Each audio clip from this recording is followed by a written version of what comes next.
dimanche, qui court pour le plaisir, il n'y a qu'à voir son sourire pour s'en convaincre, est Malcolm Smith. La seule distinction entre Malcolm et les autres coureurs du dimanche, c'est que lui dispute également d'autres types de compétitions qui sont différentes chaque dimanche. Cela semble lui plaire et il y réussit très bien.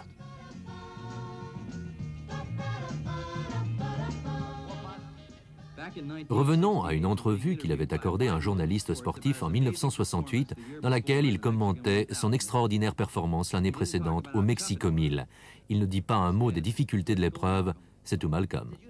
Vous est-il arrivé des aventures durant les 9 heures de la course l'an dernier dans ce pays sauvage? Non, tout a bien été. En fait, la difficulté a été de revenir chez nous. J'étais avec un copain, qui est mon coéquipier cette année, dans une vieille Volkswagen. C'est lui qui conduisait. On est tombé en panne et c'est un camion qui transportait des tortues de mer qui nous a ramenés. On a voyagé sur les tortues pendant 5 jours. Vous avez voyagé sur des tortues de mer vivantes? Oui, sur des tortues vivantes. Ça sentait très mauvais. Sur la ligne de départ, la plupart des pilotes sont nerveux. Malcolm, lui, ne cesse jamais de sourire. Parmi les nombreuses rencontres auxquelles Malcolm a participé, il s'est particulièrement illustré dans des courses hors piste comme la Mint 400. Cette épreuve de 640 km, soit la distance entre San Francisco et Los Angeles, se déroule à travers le désert près de Las Vegas, sur un des terrains les plus accidentés que l'on puisse imaginer et à une vitesse moyenne de 80 km/h. La course continue jour et nuit et arrivé à la fin, alors que les autres coureurs ont du mal à tenir sur leurs jambes, Malcolm est toujours là, souriant au milieu de la nuit. Malcolm est le roi incontesté du Mexico 1000, une course de 1000 miles hors piste dans la péninsule de Baja California, au Mexique. Il est si rapide qu'on devrait créer une catégorie juste pour lui. Une année, il a conduit un buggy pour voir l'effet que ça faisait, et il a réussi à se classer second avant de tomber en panne. Ici encore, après un départ très réussi, il ne parle pas de poussière, de fatigue, de difficulté. Vous semblez prendre votre pied, Malcolm. Tout à fait, je m'amuse beaucoup. Pas d'incident, pas de problème? Non, non. Regardez par ici un moment. Tout ce que je vois, c'est Larry Brigg qui se repose. Oui, il est devant vous. Oui, je sais, elles sont difficiles à suivre, ces motos.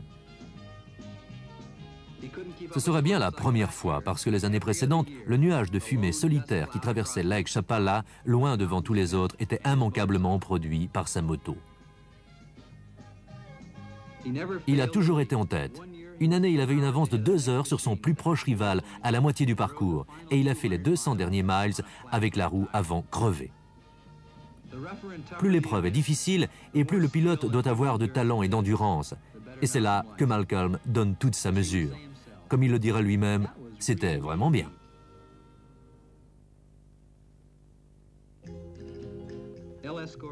C'est à El Escorial, en Espagne, près de Madrid, que se déroulent les 6 jours de trial international, le test suprême pour les hommes et les machines.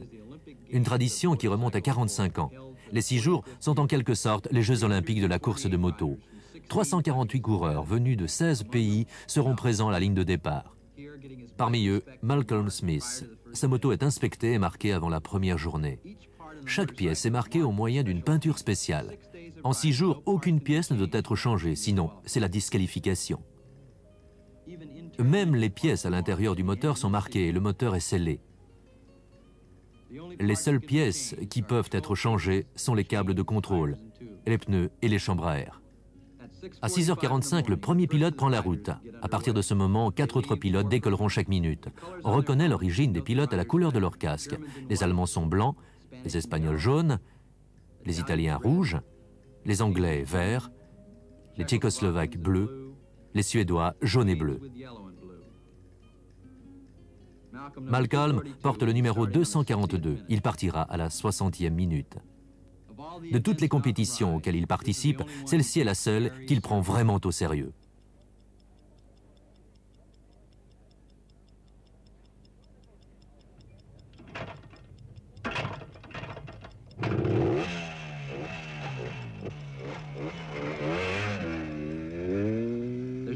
Il n'y a pas d'argent à gagner ici. Le prix le plus élevé qu'un coureur peut remporter est une médaille d'or. Malcolm prend enfin le départ. Ils sont 348 dans la campagne espagnole, lancés dans cette épuisante aventure. Le principe de l'événement est simple. Il suffit de rouler environ 320 km par jour pendant 6 jours en respectant un horaire précis. Seuls les meilleurs peuvent respecter cet horaire et les candidats sont justement les meilleurs au monde. C'est déjà un honneur d'être sélectionné pour prendre part à cet événement prestigieux. Les coureurs doivent se présenter chaque jour à divers points de contrôle. Et même s'ils arrivent avant l'heure fixée, ils ne peuvent pointer avant la minute exacte qui leur a été assignée. Ils perdent un point pour chaque minute de retard à un quelconque point de contrôle. En tout, ils subiront 65 contrôles. Une minute de retard à un seul de ces contrôles est suffisante pour vous faire perdre un point. Pour gagner une médaille d'or, il faut réaliser un score parfait. Pour évaluer la difficulté de ces 6 jours, il faut l'avoir fait. Passer 6 jours d'affilée sur une moto, c'est long. Les meilleurs pilotes viennent en général d'Europe, plusieurs d'entre eux touchent un salaire annuel. Une médaille d'or aux 6 jours fait vendre beaucoup de motos en Europe. Non seulement Malcolm, lui, n'est pas payé, mais en plus, c'est lui qui défraie toutes les dépenses du voyage. Les concurrents affronteront des températures variant de -5 à 20 et quelques degrés.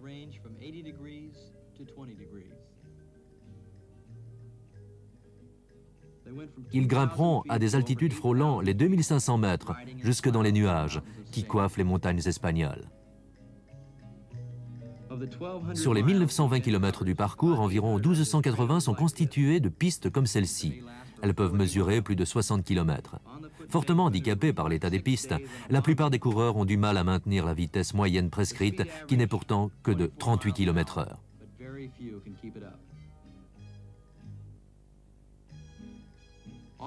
Tous les ajustements doivent être faits par le concurrent lui-même, sans aide extérieure. Lorsque le pilote ne court pas, les motos sont sous clé. Le pilote ne peut faire des réparations que pendant les minutes d'avance qu'il réussit à grignoter sur l'horaire prévu. Si vous n'êtes pas capable de changer un pneu en 4 minutes, alors oubliez les 6 jours. Les seuls outils autorisés sont limités à ceux qu'un pilote peut porter sur lui.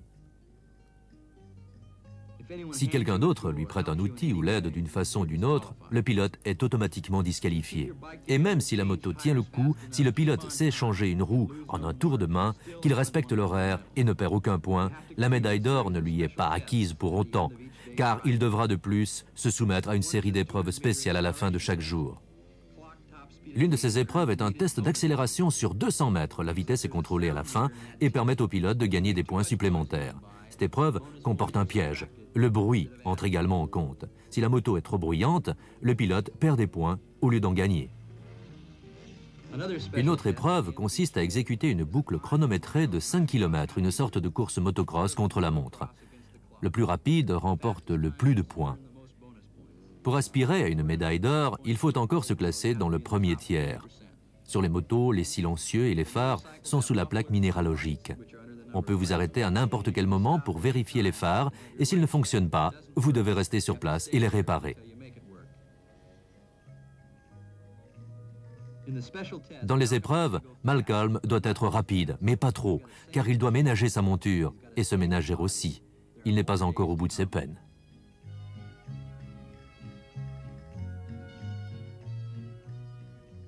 Jour après jour, Malcolm se lève à l'aube et quitte El Escorial fatigué et encore raide mais ponctuel.